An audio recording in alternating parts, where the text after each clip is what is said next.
Our next speaker is Cook County Commissioner Bridget Gaynor.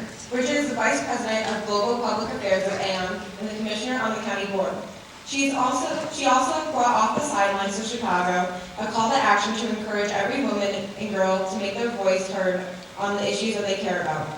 Bridget will share her formula for accelerating the number of women in leadership positions. Please give a warm welcome hand to Bridget Gaynor.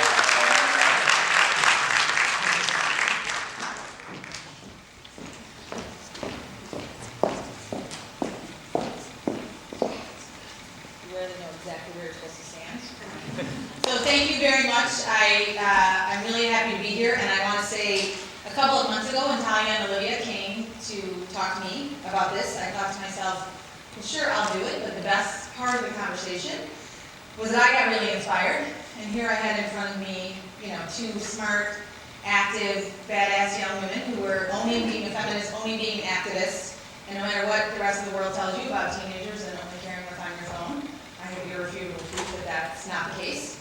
Because all of you and all of them came together to put this together, and now we're going to talk about how do we accelerate our ideas to action.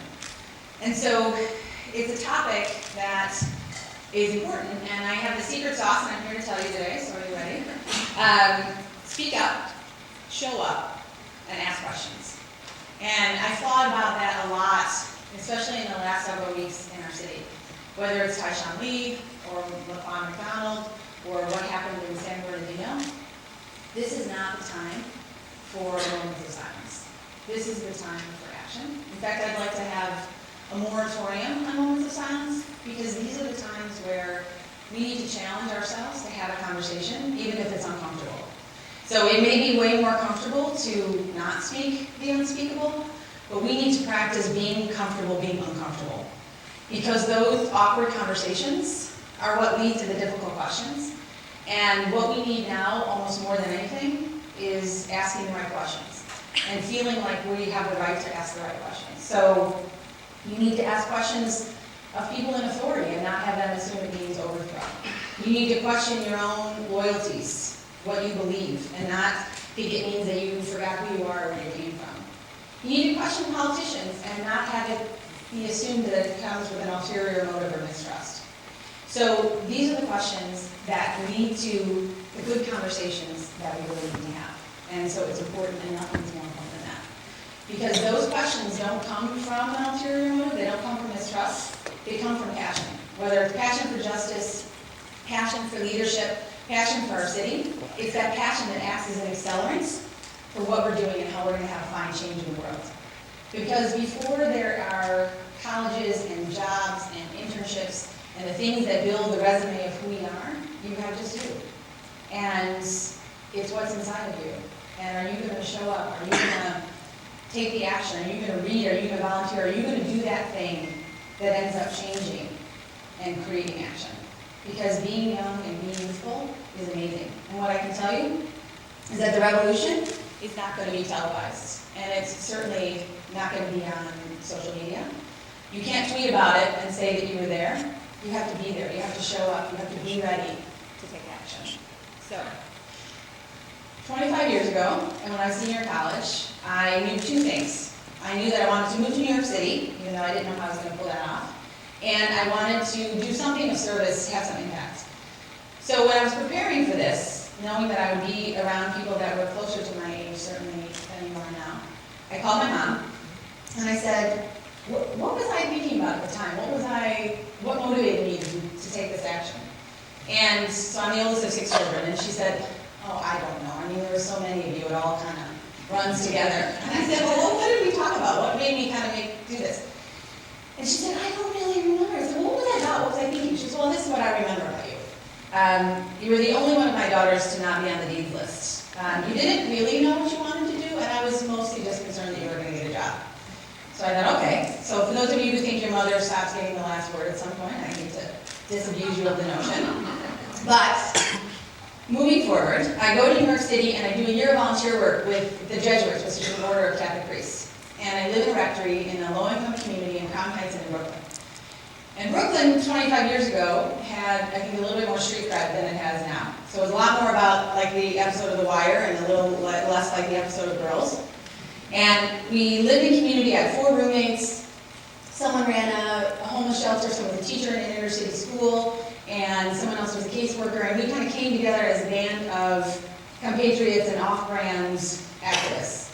But I hit the jackpot, I think, because I was trained to be a community organizer, and pre-President Obama, either you didn't know what that was, or it's code word for some sort of scruffy anarchist, so I have to thank him for making it a little bit cooler, or at least a little bit more socially acceptable. So I get trained as an organizer, and what you are when you're an organizer is you're someone who is, for a living, taking someone's ideas, your own ideas, the community's ideas, and taking them to action. And so this was New York City in 1990. We were, like Chicago is now, beset by violence. It was a couple of years past the crack epidemic of the 80s, and the children born during that time were just coming into school. So more women were working, there was violence in the community, and there was this concern, what are kids going to do after school? What are they going to do in those times? And it was thought that the hours between 3 and 6 were some of the most dangerous times of the day, because kids had nowhere to go. So we looked around and we thought, well, how do we make this change? And through conversations with the neighborhood, and you have this kind of idea of what you'd like to see, but how do you channel that? And we looked around and saw these school buildings that were there. And they were closed off to the community, but they were really the only thing that was lit and heated and had all the facilities necessary to provide a safe space for kids after school. So we started getting together and said, this is what we want to do. And we went to the Board of Education and they said, that doesn't really work for us. We shut the doors at 3. People have to clean schools. Great idea, but go on your way. But in New York, like in Chicago, you're really dense. You're on top of each other. There aren't a lot of places to go. So we decide this is still our idea.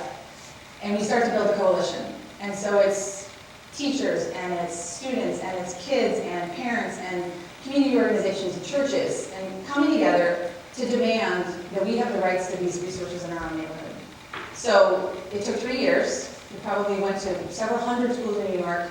We trained people how to fight for their rights. We led protests, we did sit-ins, we wrote letters to the editor. And the organizers were mostly young people like myself, 21, 22 years old. You may not have a lot of skills that translate to a resume, but you've got this idea that you have the ability to accelerate what you want to do and make it happen. So we get it done, and we open up these school buildings, and this time later, there's still active presences in New York. And it was an amazing example to me that you could take something that looked so far out of reach, and through just working and chipping away and block by block, and working together with each other, make it happen.